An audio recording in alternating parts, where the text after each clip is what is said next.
If you're a bivocational pastor, then this special flash episode is just for you.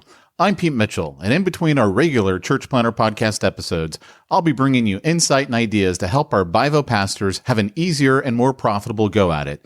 If you'd like more info on the training program specifically for bivocational pastors, you can check it out at missionbybusiness.com. It is a beautiful morning here in Big Bear, California. I'm looking out the window of our cabin at the dirty snow. It hasn't snowed here in quite a while, so the snow that's left is pretty dirty. And yet my kids, who see the snow like once a year, they think it's the greatest thing in the world. So I'm actually looking out the window at them right now, and they're laying in the snow with the shovel. I don't know what they're doing, but they're having fun. I tell you, that's cool. That's not the point of today's podcast, but just thought I'd start it off with a little bit of what's going on with Pete. Actually, what I wanted to share today on today's podcast is someone was asking me the other day, when did things basically start to become successful for me? Was I always successful? You know, what was it? And so for me, that's actually kind of an easy question for me to look at, because I was never, successful just, starting out. I wasn't like a good school student or anything like that. I did go to college. It took me 10 years to get a 4-year degree. Most people who spend that long, they're called doctors, but not this guy right here. In fact, I was one Spanish class shy for 5 of them, and I refused to take it because I'd already taken it 5 times. I couldn't pass Spanish, and I was like, who cares? Why do I need to learn Spanish to get a stupid degree? By that point, I'd already started my own business as a financial planner. I was just an independent contractor for a financial planning firm. I hadn't actually founded my own company yet. And long story short is what really made the difference for me was I started investing in myself. And here's what I mean by that. I would go to little trainings, sales seminars, courses, things like that, things that'd cost like $50, $100, that kind of a thing. And I never really had any success. And I mean, I can't say that it was because the information wasn't good. I don't know if it was or not. I honestly don't remember any of that stuff, but there is a definite correlation between how much you spend and how much you pay attention. It's one of the reasons why any of the stuff that I do, it's not inexpensive. Like there is a value that's associated with it. In fact, today, if someone said, "Hey, Pete, I've got this great course over here. It's, $250. I guarantee you, I'm not taking it. I'm not giving you $250 because basically what you've told me by pricing it at $250 is there's really not that much value here. Like I'm looking for things that are going to dramatically multiply my business, not, give it a small little bump in the road. That's not worth it to me. It's not worth the time and effort. So the first training I went to that had a huge impact on my life was a guy by the name of Doug Andrew. He had a book called Missed Fortune, and it was basically a strategy in financial planning that I was very familiar with. But what I really wanted was his marketing program, because at that point I didn't do marketing. I didn't understand marketing. I didn't understand copywriting. I didn't understand any of that. So he had this training. It was $6,000. You had to fly to Utah, Salt Lake City, and basically go through his course. You're there for about a week, and I knew the whole thing was going to cost me about $8,000. Now, I decided, all right, I'm going to do this. I just made the choice. I'm going to go do this. I did that and easily made well over $1 million from what I learned at that seminar, easily over the next few years. But here was also the thing that happened. I didn't really make much money the first year.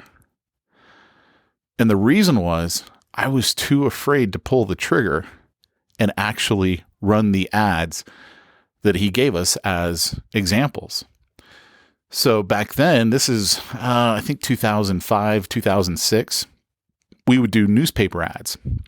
Like you can barely even find a newspaper today, right? But back then, that's how we would advertise. And so we'd advertise these seminars in the newspaper and draw people to us. And we'd do a seminar that he gave us. And then we would see who wanted to meet with us. And then we'd meet with them, and some would do business and some wouldn't, right? That was our sales process. It took me a year to actually pull the trigger and run my first ad. That mistake cost me at least $500,000 because I would have gotten a jump on everything a lot quicker had I just taken the action. But that was the first real step, was a real investment in myself. Cut to today, I invest in myself all the time. Like I've shared before on the podcast, I'm in a mastermind group that costs $25,000 a year. And if you're not familiar with what a mastermind group is, let me kind of give you a little idea. By the way, we've got something for Bivo pastors. That's my version of a mastermind for Bivo pastors. It's called the BivoCohort. In fact, you can find out all about it, my little plug here, my shameless plug, at BivoCohort.com. But essentially, the Mastermind Alliance, or a cohort, it's the coordination of knowledge and effort between two or more people who work towards a definitive purpose in spirit and in harmony.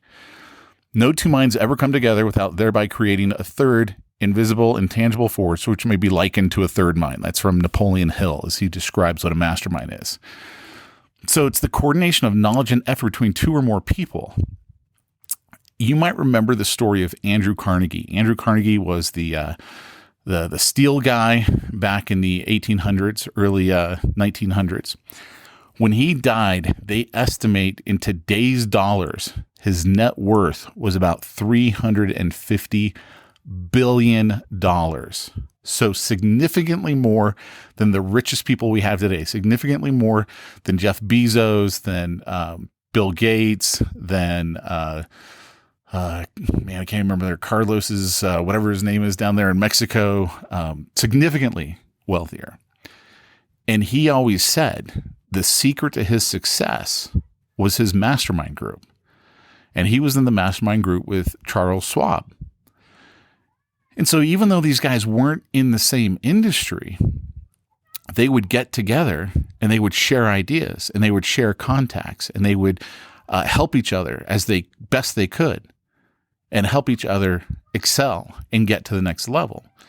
And it had a huge financial impact.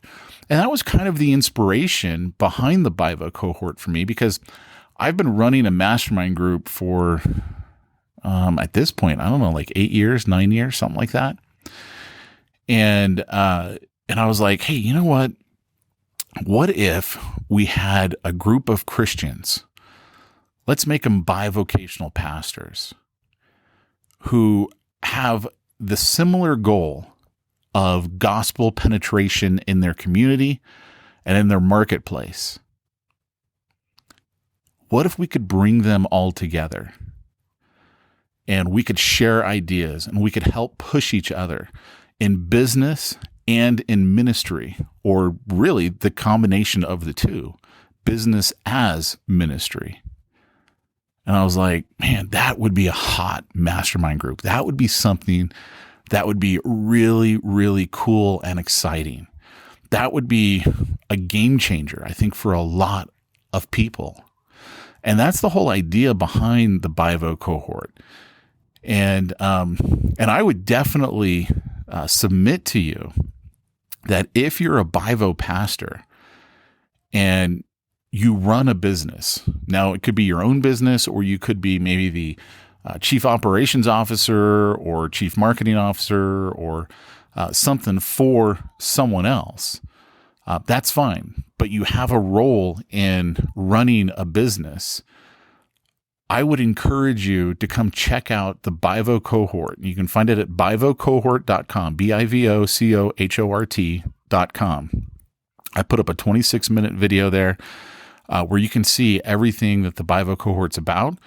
How we meet via Zoom, so you don't have to fly in anywhere. We meet once a month. It's a 9-month mastermind. You can stick around longer afterwards if you want, but we're going to go through specific stuff over the 9 months, and you'll see all of that in the video. And I would just encourage you, if you're Bivo and you run a company, your own or someone else's, go check out the BivoCohort. Imagine working with other Bivo pastors who have this similar goal of you of gospel penetration in their marketplace. How cool would that be?